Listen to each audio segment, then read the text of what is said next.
అబ్బో ఇక్కడ కేజీ చీరలు కొంటే అర కేజీ చీరలు ఫ్రీ అంట. మంగళ్య షాపింగ్ మాల్, కేజీల్లో సేల్, టన్నుల్లో ఆనందం. నమస్తే వెంకటేశ్వర గారు. నమస్తే తల్లి. ఓం నమో వెంకటేశాయ. వెంకటాద్రి సంస్థానం బ్రహ్మాండే నాస్తికించిన వెంకటేశ సమోదేవో నా భూతో నా భవిష్యతి. మంత్రమైన తంత్రమైన ఒక గురువు అవసరం. తంత్ర మంత్రాల్ని మీరు ఏ గురువు దగ్గర అభ్యసించారు? తెలంగాణలో రెండవ అతిపెద్ద నరసింహస్వామి దేవాలయమైనటువంటిది మా దేవాలయం.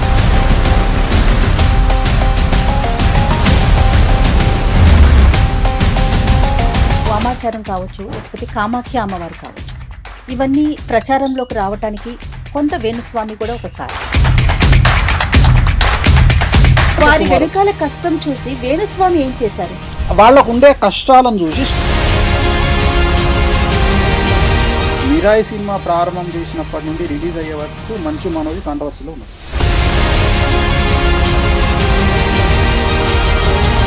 వారణాసి సినిమాలో దాంట్లో మీకు చిన్న మస్తాదేవి గురించి చూపిస్తారు, తల నరుక్కొని ఉంటుంది. జస్ట్ ఆ లాంచింగ్లోనే హంగామా జరిగింది. అంటే సమాజం వేణుస్వామిని ఒక కోణంలోనే చూస్తోంది. సమాజం చూడడం లేదు, మీలాంటి వాళ్ళు చూస్తున్నారు. మీ జీవితంలో జరిగిన మిరాకిల్ ఏదైనా షేర్ చేస్తారా? ఒకటి. చాలా జరిగినాయి మిరాకిల్. సో నెక్స్ట్ జనరేషన్లో వేణుస్వామి గారి పాపను కూడా చూడబోతున్నారు. సక్సెస్ఫుల్ జ్యోతిష్కుడు అంటే వేణుస్వామి గారి పేరు తెలియని వారైతే లేదు కదా. ఎవరికన్నా థ్యాంక్స్ చెప్పాలి ఈ సందర్భంగా అంటే మీరు ఎవరికి చెప్పాలి? మీ సక్సెస్ ని నాన్నగారు చూడలేకపోయారు, ఆయన చూడలేకపోయారన్న బాగా ఫీల్ అయింది. నా వల్ల కొన్నిసార్లు వాళ్ళు బాధపడ్డ సందర్భాలు.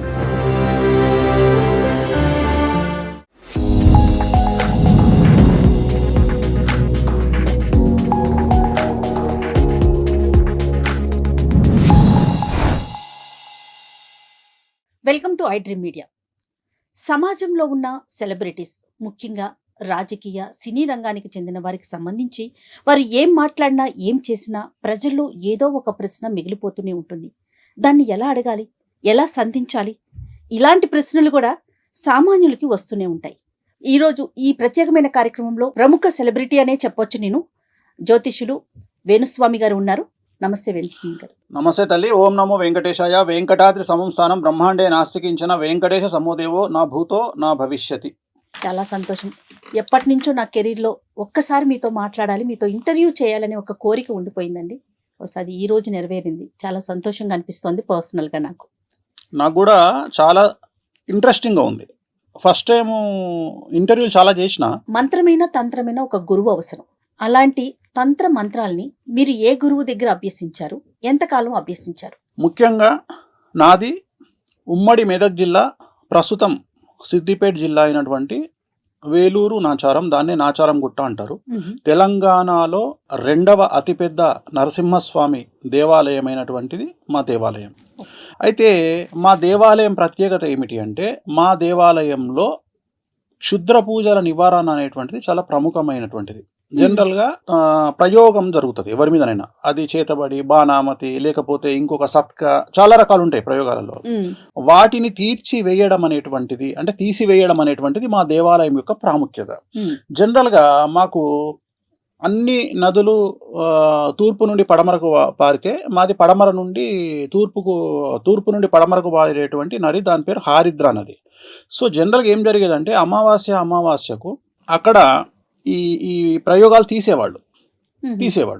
తీసేసి ఏం చేసేవాళ్ళు అంటే, ఒక చాటలో ఒక పట్టు చీర, బంగారు గాజులు, డబ్బులు పెట్టి అట్లా తీసేసి అది అక్కడ పెట్టేవాళ్ళు. ఎవరైతే దాన్ని తీసుకుంటారో వాళ్ళకి అది అంటుకుంటుంది. సో ఇప్పుడు మనం చూస్తుంటాం, 3 కూడళ్ళు ఉన్న దగ్గర మనకు రాత్రిపూట కొబ్బరికాయలు, కోడిగుడ్లు, ఇవన్నీ మనం చూస్తుంటాం. నిమ్మకాయలు అనేవి నార్మల్, అవి పనిచేయవు. కోడిగుడ్లు కానీ, రెడ్ కలర్ అన్నం కానీ, అట్లా కొన్ని చూస్తుంటాం మనం. సో వాటిని సత్కలు అంటారు. చాలా సింపుల్గా మనం మాట్లాడుకుంటాం, కానీ దాని మించి మన కారు వెళ్ళినా అది మనకు అంటుకుంటుంది. సో వీటి నివారణ అనేది మా దేవాలయం దగ్గర జరిగేది. అయితే నాకు అప్పుడు వయసు ఎంత, 8 నుండి 10-12 సంవత్సరాలు. సో మేము ఆడుకోవడానికి లేదా ఈత పళ్ళు తెంపుకోవడానికి లేదా మామిడికాయలు తెంపుకోవడానికి ఆ నది ప్రవాహం దగ్గర తిరిగినప్పుడు ఇవన్నీ కనిపించేవి మాకు.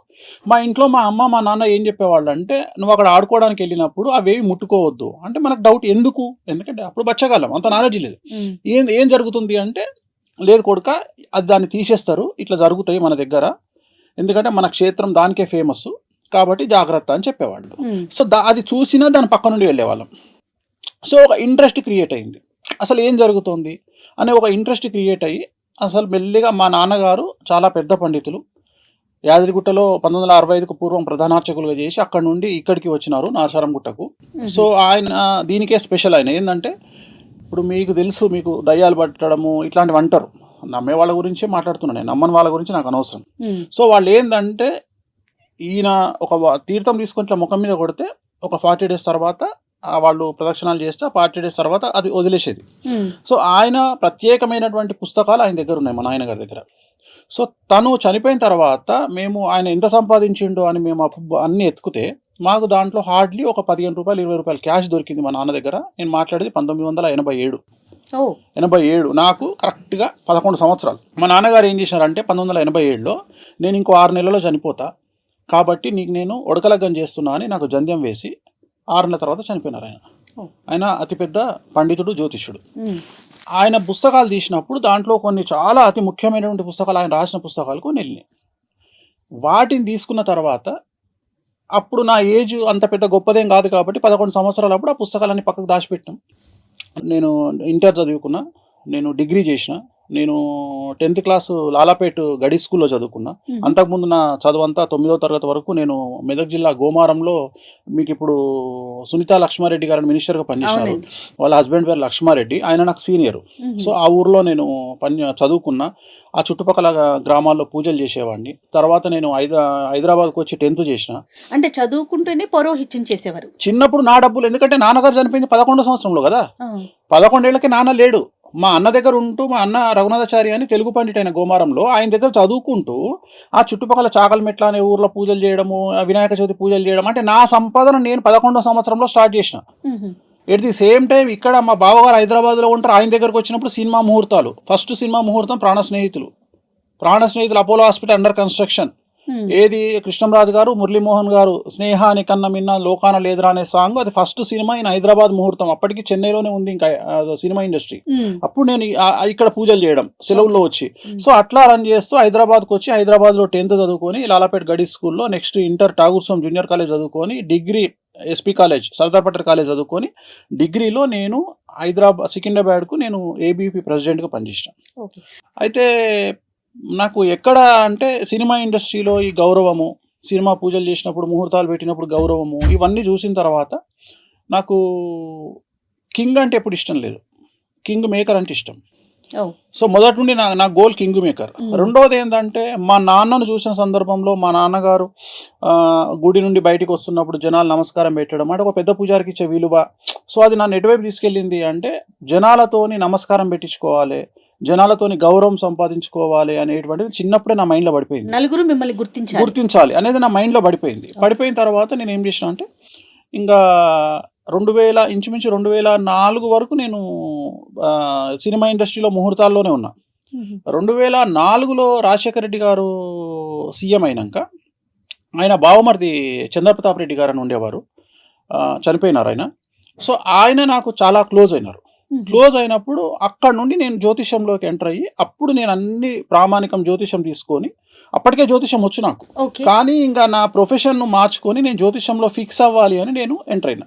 అంటే ఇక నేను అప్పుడు ఎన్నుకున్నా 2004లో నేను ఫిక్స్ అయిన ఏంటంటే, జ్యోతిష్యం అనేది ఇంకా నేను ఫైనల్, నేను ఇదే నేర్చుకుంటా. అంటే జ్యోతిష్యం అనే సబ్జెక్ట్ ని డెప్త్ గా వెళ్ళి దాంట్లో నేను ఆలోచన చేసింది ఏంటంటే, జ్యోతిష్యం అందరు చెప్తారు. సో ఆ టైంలో కొంతమంది మీద మనం ఇన్స్పిరేషన్ అవుతాం. ఉదాహరణ, నేను పరిటాల గారి ఇంట్లో పూజ చేసేవాడిని, నేను చిన్నప్పుడే పూజ చేసేవాడిని. ఆయనను చూసినప్పుడు 100 మంది గన్మెన్లు, 100 మంది సెక్యూరిటీ, సునీతమ్మ వాళ్ళందరికీ వండి పెట్టడం, అంటే చాలా ఫ్యామిలీస్ చాలా దగ్గర నుండి, ఎందుకంటే చాలా చాలా దగ్గర నుండి చూసినటువంటి నాది సబ్జెక్ట్. ఎందుకంటే సినిమా ఇండస్ట్రీలో ఇప్పుడున్నంత జనాలు అప్పుడు లేరు, ఇంత క్రౌడ్ లేదు. ఉదాహరణ, నేను పద్మలయ స్టూడియోలో నా ఇల్లే నా స్వర్గం అని సినిమా షూటింగ్ అవుతుంటే దివ్యభారతి నేను కలిసి నా 2 వీలర్ మీద తిరిగేది రోడ్డు మీద. ఓకే. అంటే ఆమె టీ తాగడానికి బయటకు వచ్చేది. అంటే అసలు ఇంత లేదు క్రౌడ్. సో అట్లా మెల్లిగా మెల్లిగా మెల్లిగా మనకి ఏమర్థమైందంటే ఈ సబ్జెక్టును మనం ఎట్లా బయటికి తీసుకురావాలి అంటే సెలబ్రిటీస్ మనతో తిరుగుతున్నారు. సో ఒక సమాజంలో ఒక సెలబ్రిటీకి వచ్చే కష్టాలు ఏంటివి అంటే నాకు నార్మల్ కాదు, నేను అనేది ఏంటంటే చాలామంది డబ్బు లేకపోవడం కష్టాలు అనుకుంటారు, కానీ డబ్బు ఉండడం కష్టం. దాన్ని అంచనా వేయాలి అంటే దాంట్లోకి వెళ్ళి మనం పరకాయ ప్రవేశం చేసి చూడాలి. అందరూ ఏం చూస్తున్నారు అంటే సమాజాన్ని గొప్పతనంగా చూస్తున్నారు. నేను గొప్పతనంగా చూడట్లా, ఆ వ్యక్తికి ఉండే కష్టాన్ని చూస్తున్నా. వేణుస్వామి ఒకటే పాయింట్, జరగబోయే నష్టాన్నే చెప్తాడు. వేణుస్వామి మోటివేషనల్ స్పీకర్ కాదు, మంచి నాన్న సమాజంలో చాలామంది ఉన్నారు పోండి చెప్తాడు, మీరు సీఎంలు అవుతారు. మీకు విషయం తెలుసా, నా దగ్గరకు ఒక అమ్మాయి వస్తుంది, జాతకం చెప్పండి గురువు గారు అంటది. నేను హీరోయిన్, నీ జీవితంలో హీరోయిన్ కావు. డిసప్పాయింట్ చేయడం కాదు, ఇమ్మీడియట్గా మనం ఏం చెప్తున్నాం, ఒక బోటికి పెట్టుకోండి అంటే నీకు నేను ఆల్టర్నేటివ్ చూపిస్తున్నారు. ఆ అమ్మాయి ఏమంటది, నేను రష్మికను దొక్కేయాలి, నీకంత సీన్ లేదంట. ఇట్లనే మన ఇద్దరం ఎట్లయితే ఇంటర్వ్యూ చేస్తున్నామో అట్లనే ఒక ఇంటర్వ్యూ చేసినప్పుడు ఒక అతను పేర్లొద్దు అతను వచ్చిండు నా దగ్గరికి. వచ్చినప్పుడు ఇట్లనే నేను కార్లో పోతుంటా అంటే నా కారు ఎక్కువ అన్నాడు, ఎక్కడన్నా డ్రాప్ చేయాలి, నా కారు ఉంది ఆల్రెడీ, డ్రాప్ చేయాలి. 70 లక్షల కారు ఎక్కుదాం పా అన్నాడు. డేట్ ఆఫ్ బర్త్ చెప్పు అన్నాడు. ఎంబడే సంవత్సరం తర్వాత నీ బండి ఉండదు, నీ బండిలో పెట్రోల్ ఉండదు పో అన్న. వెంకటేశ్వర స్వామి వారి మీద ఒట్టు, అబద్ధం కాదు. ఇదే మాట మాట్లాడినా. నా సంఘాన్ని తెలియదు, 10 కోట్లు పెట్టి ఇల్లు కడతా అన్నా అన్నాడు.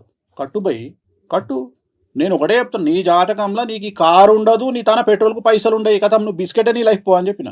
సంవత్సరం తర్వాత తెలంగాణ పార్టీ భవన్ పక్కకు మోర్ మెడికల్ హాల్ అని ఒకటి ఉంటుంది, మోర్ మెడికల్ హాల్.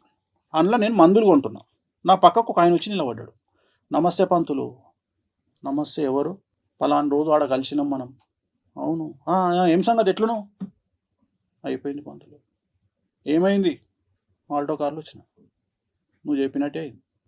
అది వేణుస్వామి. గురుగారు, ఇప్పుడు వామాచారం కావచ్చు, లేకపోతే కామాఖ్య అమ్మవారు కావచ్చు, ఇవన్నీ ప్రచారంలోకి రావటానికి కొంత వేణుస్వామి కూడా ఒక కారణం. ఎందుకంటే పదే పదే మీ నోట్లో నుంచి మేము చాలా సందర్భాల్లో విన్నాం. వీటికి మీరు ఎలాంటి అంటే ఎలా నేర్చుకున్నారు? ఇది కఠోరంగా ఉంటుందని కూడా విన్నాం. అలాంటి సందర్భాల్లో మీరేమైనా ఇబ్బందులు పడిన సందర్భం కానీ, మీరు ఎక్కడైనా ఆగిపోయిన సందర్భం కానీ ఉందా? సో జనరల్గా మనం వామాచారం వైపు వెళ్ళడానికి ప్రధానమైనటువంటి ఒక మనకు జీలు ఏముండాలి అంటే, ఈ వామాచారం అనేది లిక్కరు నాన్ వెజ్ లేకుండా చేసే పూజ కాదు. కంపల్సరీ లిక్కరు నాన్ వెజ్ అనేది కంపల్సరీ ఉండాలి. సో మనం మానసికంగా ఫిక్స్ అవ్వాలి ఏంటంటే, సమాజము మనల్ని వ్యతిరేకమైన ధోరణితోని చూసే అవకాశం ఉంటుంది. ఓకే. సో సమాజానికి ఉపయోగపడే దాంట్లో వామాచారం అనేటువంటిది ప్రజెంట్ ఎలాగైతే సైన్స్ అభివృద్ధిలోకి వస్తుందో, ఎలాగైతే నార్మల్ మెడిసిన్స్ కాకుండా కొన్ని స్టెరాయిడ్స్ పనిచేస్తాయో, సో అలాంటి యొక్క పూజలు వామాచారం అంటారు. అంటే వామాచారం అనేది చాలా త్వరగా రిజల్ట్ని ఇస్తుంది. చాలా కఠినమైన కష్టాలకు, చాలా ఘోరమైన కష్టాలకు, దారిద్ర్యానికి, చాలా భయంకరమైన కష్టాలను బయటికి తీసుకురావడానికి వామాచారం పనిచేస్తుంది. సో వామాచారం నేర్చుకోవాలి అంటే ప్రథమం ఏంటంటే ఫస్ట్ సమాజానికి వ్యతిరేకంగా పోవాల్సి ఉంటుంది. సమాజానికి తెలుసు, రూల్ కదా, అది రూల్ అమ్మా. ఇప్పుడు అయినా కూడా మీరు అటువైపు నేను ఏమనుకున్నా అంటే, నేను జనాలకు ఏదో చేయాలి అనే ఇంటెన్షన్. ఇప్పుడు నన్ను విమర్శిస్తారు అనేది నాకు సెకండరీ, రెండోది తెలంగాణ సాంప్రదాయాలు, ఆంధ్ర సాంప్రదాయాలు డిఫరెంట్గా ఉంటాయి. ఉదాహరణ, ఆంధ్రప్రదేశ్లో ఉన్న ఏ నరసింహస్వామి దేవాలయంలో కూడా నాన్ వెజ్ లిక్కర్ అనేది ఉండదు. తెలంగాణలో ఆ రెండు లేనటువంటి దేవాలయాలు లేవు. ఉదాహరణ, యాదగిరిగుట్టలో దర్శనం అయిపోగానే కిందికి రాగానే ఫస్ట్ మందు నాన్ వెజ్ ఉంటుంది. అలాగే నా స్వంత దేవాలయం నాచారం గుట్టలో కూడా ఖచ్చితంగా నాన్ వెజ్ లిక్కర్ ఉంటుంది.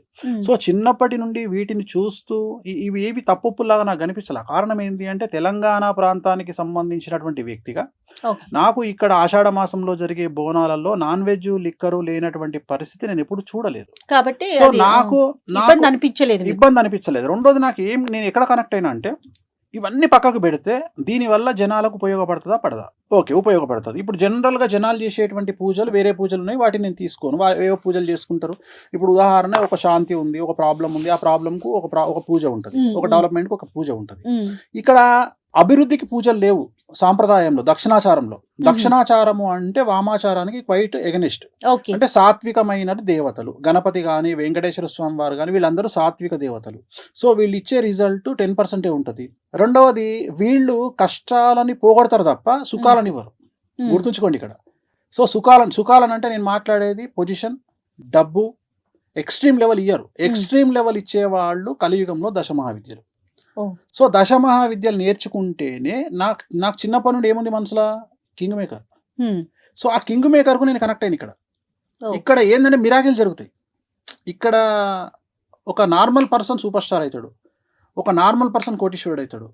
సో ఇవి నేర్చుకునే క్రమంలో ఎక్కడైనా ఇబ్బంది పడ్డారా మీరు? సో ఇవి ఫస్ట్ ఇక్కడ నా నిర్ణయము ఎందుకు వచ్చింది అనే చెప్తున్నా. అంటే నేను నిర్ణయించుకోవడానికి ఇది రీజన్. అరే మనం కింగ్ మేకర్ కాగలుగుతాము అనేటువంటి ఒక నిర్ణయము, ప్లస్ దాన్ని బేస్ చేసుకొని అవతలి వ్యక్తిని మనం ఏదంటే సక్సెస్ చేయగలుగుతాము అనేటువంటి ఒక నిర్ణయం ద్వారా నేను దశమహావిద్యలు నేర్చుకోవాలి అనేది